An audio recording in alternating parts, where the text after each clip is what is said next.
आंतर्जातीय बालुका कला प्रदर्शन में ढेंकानाल जिला गौरव आनी कामाक्षानगर उपखंड जिराल माटीर पुओ सरोज कुमार प्रधान। गत डिसेम्बर 1 रु 5 तारिख पर्यंत चंद्रभागा आयोजित बालुका कला प्रदर्शन में उत्कृष्ट बालुका कला करी बेस प्रशंसनीय होगा पुरस्कृत होती सरोज। आंतर्जातीय बालुका शिल्पी पद्मश्री सुदर्शन पट्टनायक सरोज को बालुका कलाकृति देखि आनंदित होता बेले सरोज को शुभेच्छा जणाइथिले।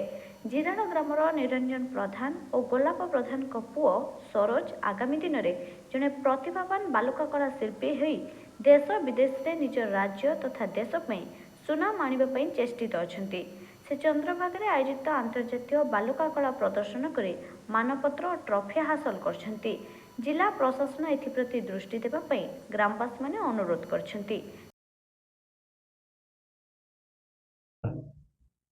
मु यूट्यूब रे फास्ट देखिली तापर आग्रह कली जे मु भी एमती दिने बालुका शिल्पी कार्य करी आउ देश विदेश रे ना करी जिले में ना करी ता सहित मो घरे मु फास्ट बाली पकईकि आरंभ करी तापर आम मंदिर रे करथिले। एई वर्ष कार्तिक महोत्सव रे मध्य करथिले।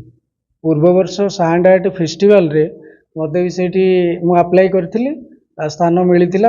आ ए वर्ष भी मध्य 2024 मसिया रे मते स्थान मिलिथिला सुजोग मिलिथिला। चलित वर्ष कोणार्क फेस्टिवल रे सांड आर्ट फेस्टिवल चंद्रभागा जो होतिला सेठी 8टा देशर 129 जन प्रतियोगी आमे बालुका शिल्पी भाग नैथिलु। ता मध्य मु भी पाइथिली। आ सेठी के मु गला परे देश विदेश रु आसीथिबा विभिन्न प्रकार बालुका शिल्पी मानक ठारू मु भी किछि तांकटू शिखिबा को पाइली। जहा मु पूर्वरु करूथिली ताहा ठारू यथेष्ट गुण मु सेठू शिखिबा को पाइछि।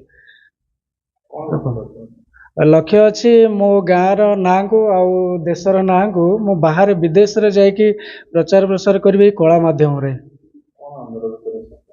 अनुरोध करी कि जे मते टिके प्रोत्साहन देले ब्लॉक स्तरीय जिला स्तरीय राज्य स्तरीय प्रोत्साहन देले आमे कला को नहीं कि देश विदेश रे सारा पृथ्वी रे विकसित करेबु।